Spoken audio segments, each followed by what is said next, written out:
아마 젊은 분들은 고려장이라고 하는 말을 많이 못 들었을 거라고 생각이 됩니다.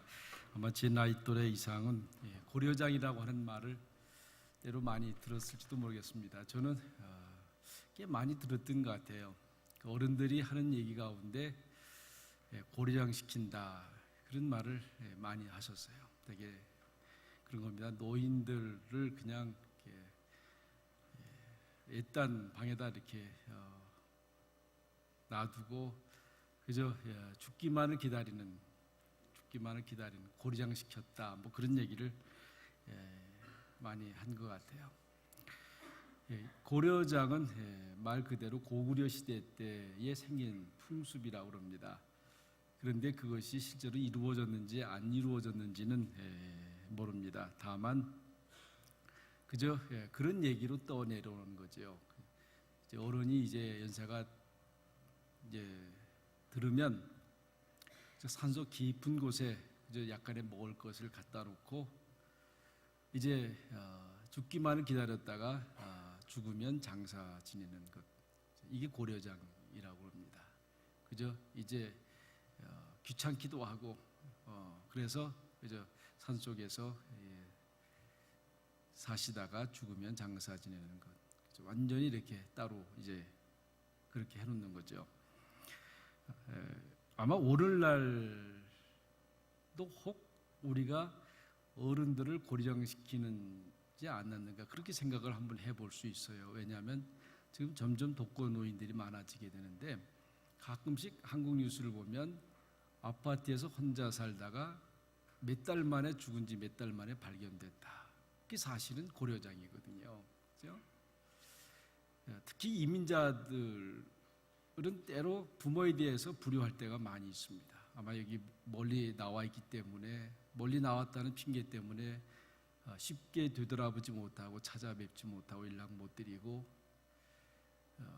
한국에 형제나 가족이 있으면 괜찮지만 혹이라도 혼자 사시는 분이 계시다고 하면 때로 의미적으로는 고리장일 수도 있어요. 그러니까 참 마음이 아픈 거죠. 이런 전통적으로 내려놓은 고려장이 어느 시점에 와서 끊어졌다고 하는 얘기가 있고 그래서 지금은 의미적으로만 사용한다고 합니다.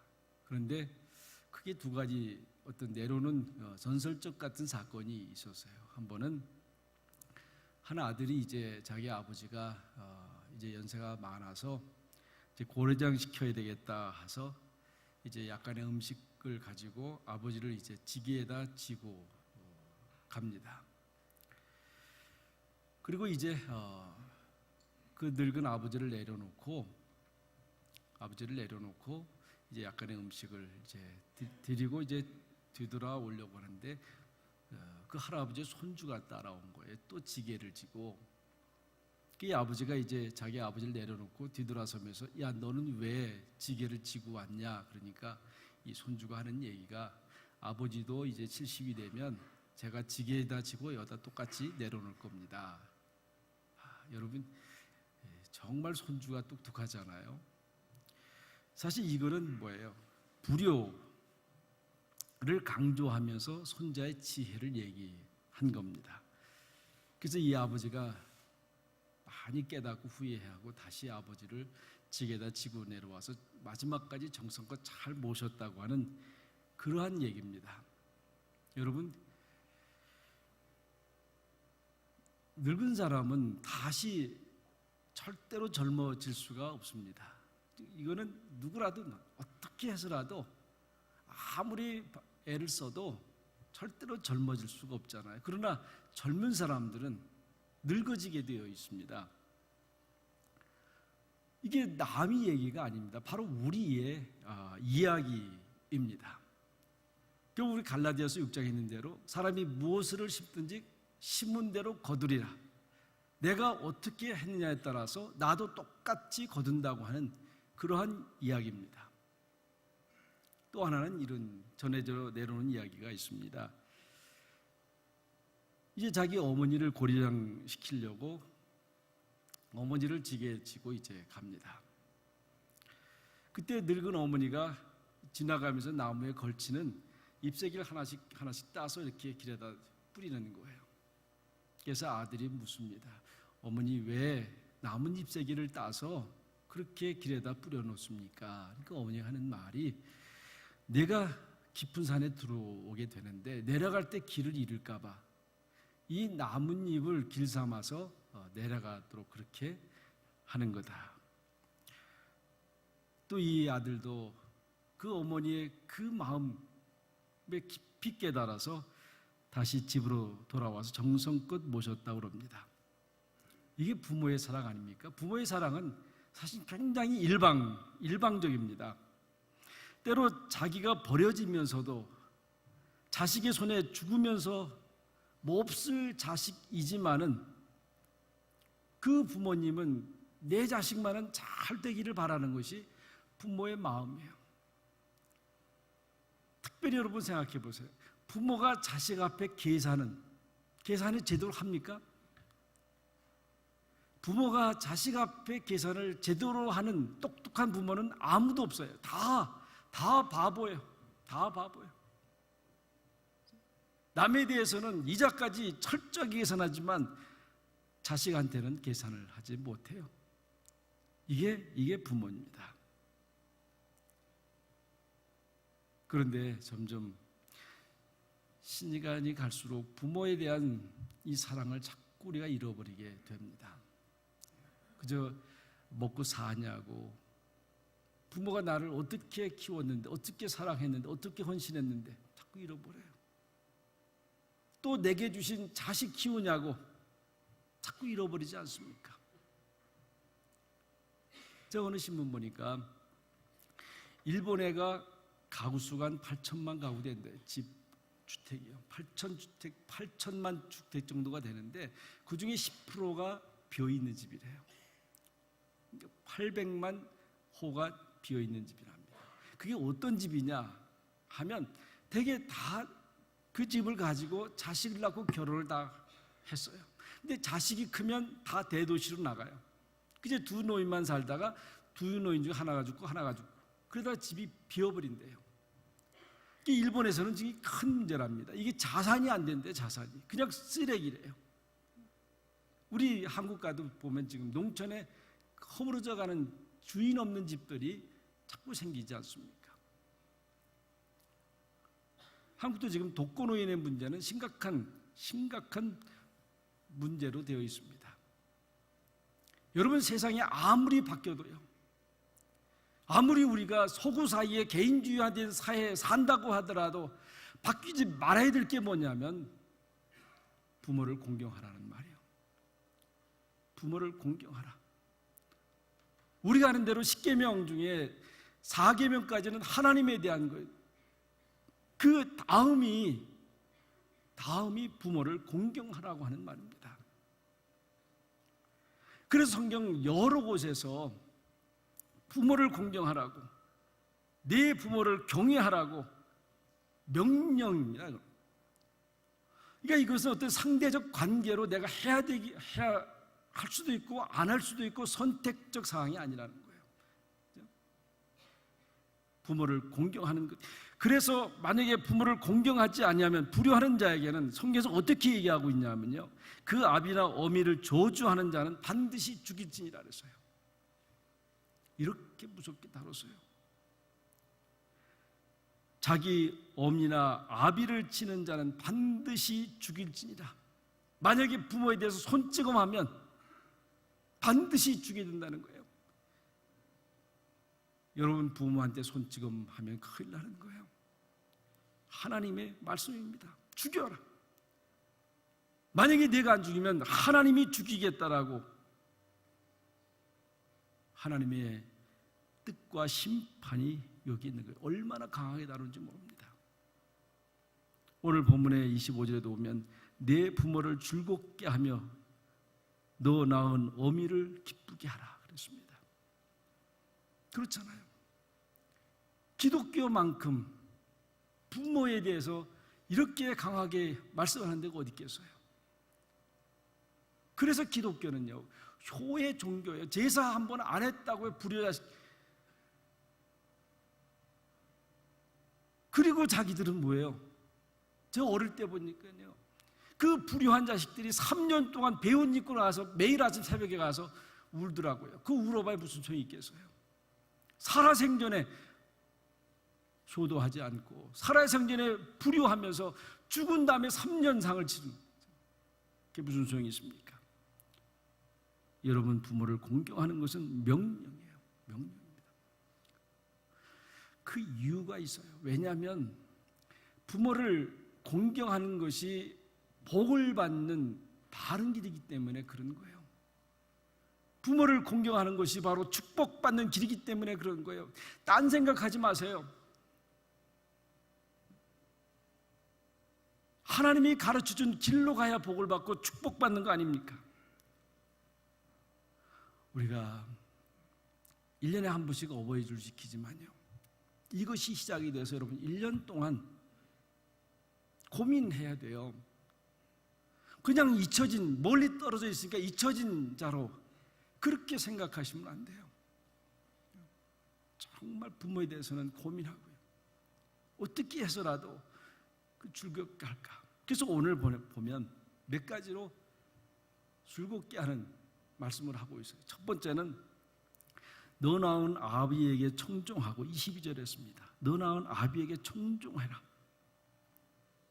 어른의 말을 듣는 것이 마땅하다고 했어요. 어른의 말을 듣고 순종하는 것이 마땅하다고 했어요. 어느 때 내 마음에 안 맞을 수도 있어요. 이해가 되지 않을 때도 있어요. 그러나 부모의 말은 순종하라고 했어요. 왜 그렇습니까?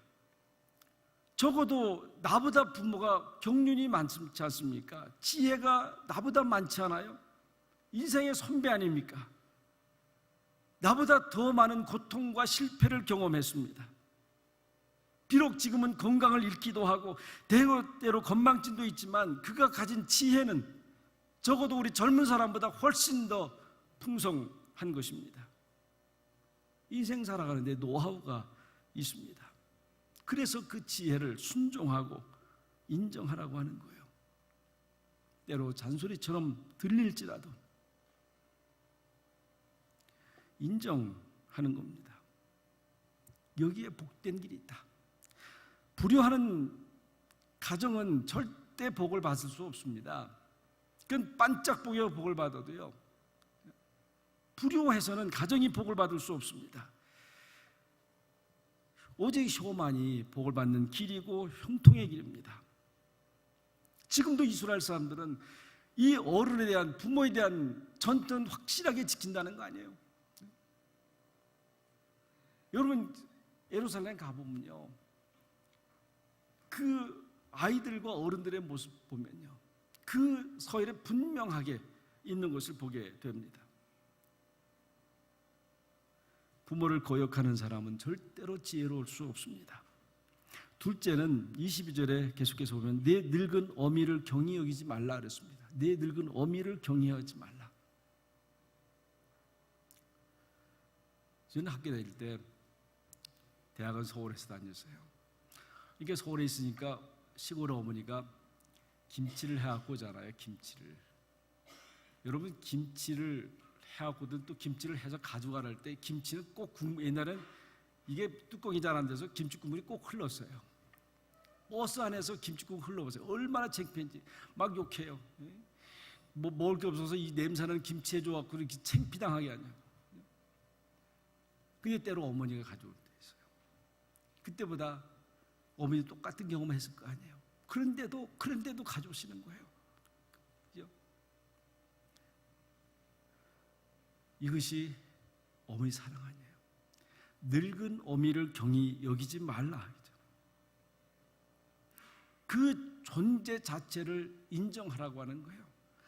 어머니의 모습이 어떠하든지 그 존재 가치를 인정해라. 전 집 앞에 이렇게 산책하는 분들이 많이 있어요. 서양 여자들은 할머니가 돼도 미인이세요. 이렇게 보면 날씬하고 옷도 예쁘게 입고. 근데 저희 집 앞으로 지나가는 분들은 되게 산책하는 분들이 중국 할머니들이 많이 지나가요. 중국 할머니 보면 왜 우리 이렇게 못났지? 그런 때가 있어요. 꾸부정해서요. 그런데 그 옆에 딸하고 손주하고 이렇게 가는 거 보면요, 어느 사람은 정말 행복하게 걸어가요. 그거 보면서 저 집은 정말 복이 많은 집이구나, 행복한 집이구나, 그런 걸 많이 느껴요.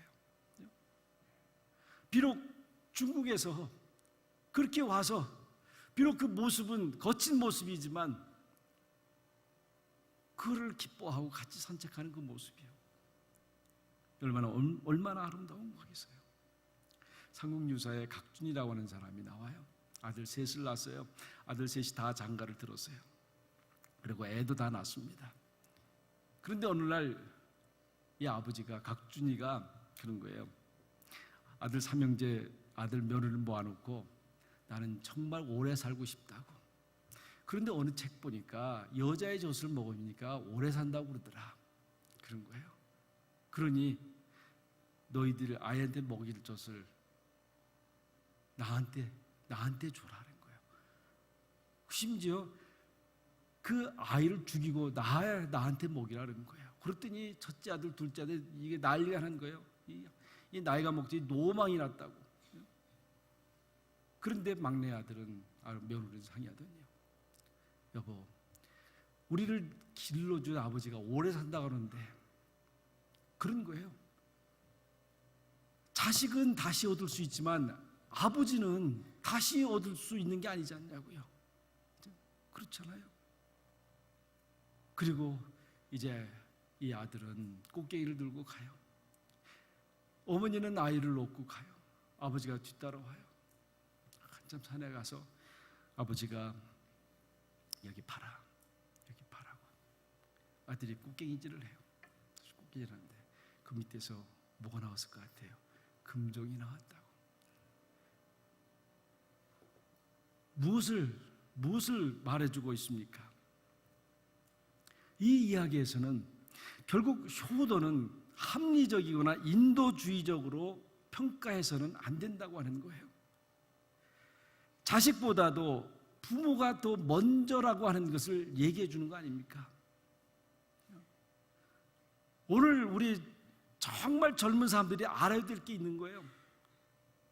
자식이 먼저가 아니라 부모가 먼저라고 하는 것. 그런데 우리가 살면서 지금 점점 어떻게 변해요? 어른은 생산성도 없어요. 어른은 필요가 없어요. 자식이 위주 아니에요. 자식 위주로 살아가잖아요. 부모에게 불효하면서 자식을 키우면 그 자식도 반드시 불효하게 되는 것입니다. 자식을 위한다고 부모를 등한시하는 것은 잘못되어 있는 것입니다. 잘못된 순서예요. 그래서 성경에서도 아주 중요한 얘기 하잖아요. 우리가 하나님을 믿는 것, 이 세상에 살아가는 우선순위가 뭐라 그랬어요? 그의 나라와 그 의를 구하라. 그리하면 이 모든 것을 더해 주시리라. 성경에서 우리 부모에 대해서 그렇게 말씀하고 있는 거예요. 부모에 대해서 먼저 잘하라고, 그러면 네 자식은 잘 되게 하리라고 그렇게 약속하고 있는 겁니다. 이 중요한 원리를 무시하면 다 무너지게 돼 있어요.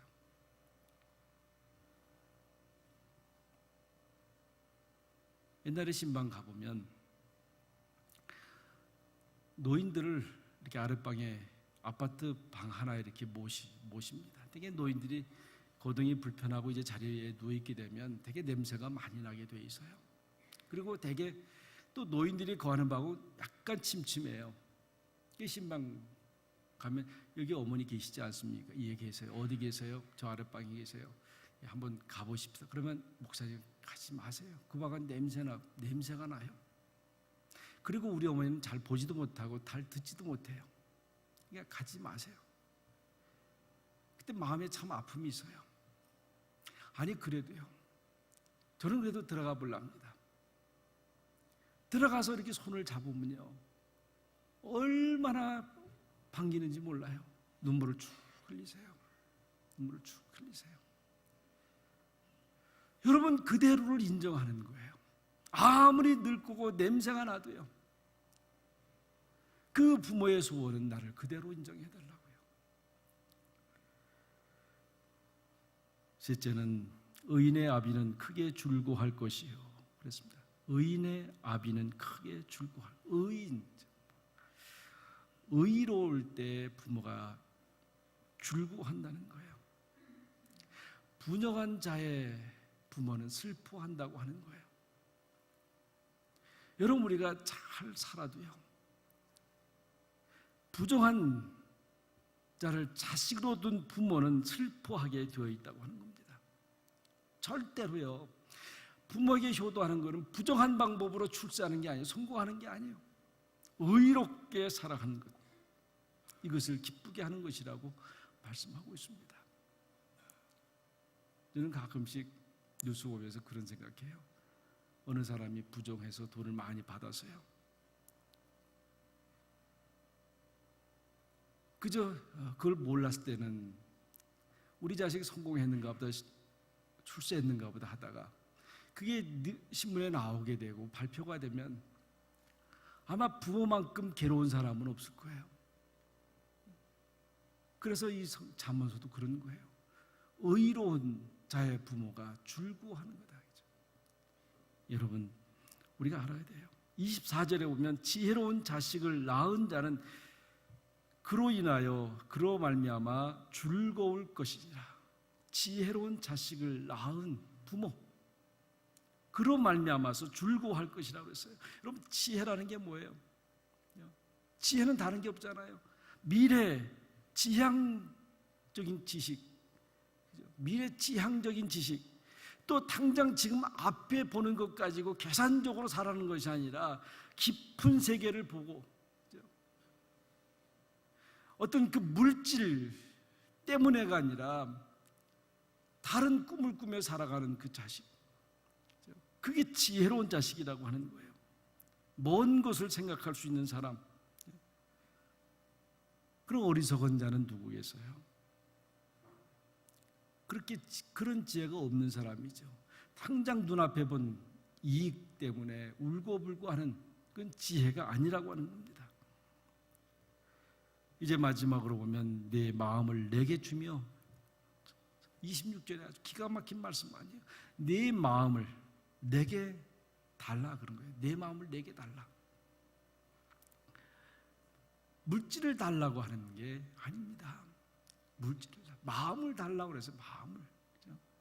우리는 물질 얼마 주고 다 됐다고 생각할 수 있어요. 물질은요, 곧 받는 순간은 좋을 수 있어요. 그러나 그건 뒤돌아서면 아무것도 아니에요. 아무것도 아닙니다. 여기 보면 내 길을 즐거워할지어다 그랬어요. 내 길을 즐거워할지다.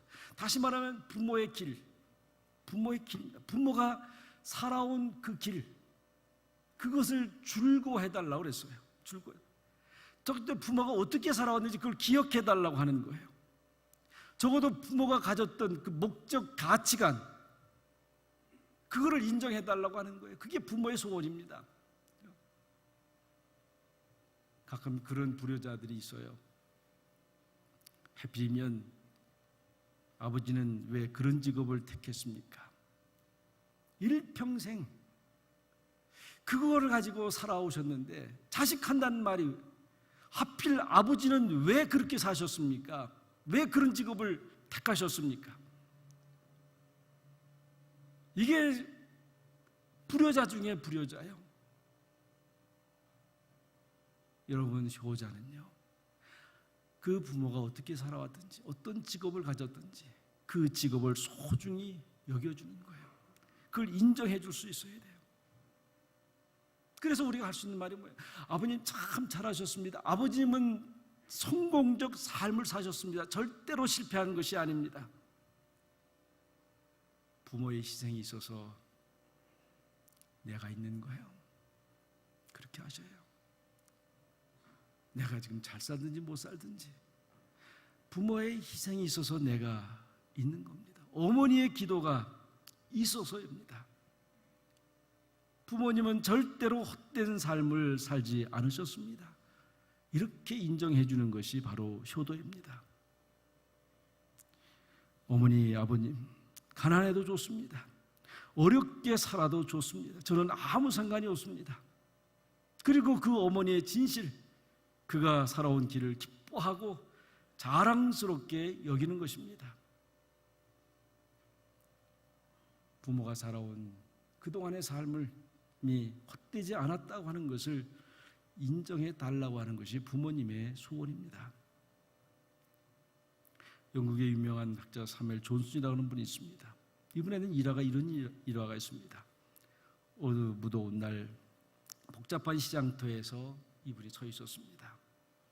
지나가는 사람이 인사를 해도 인사를 받지 않았습니다. 그저 눈물만 흘리고 있었습니다. 지나가던 제자가 묻습니다. 그때서야 이분이 이야기를 합니다.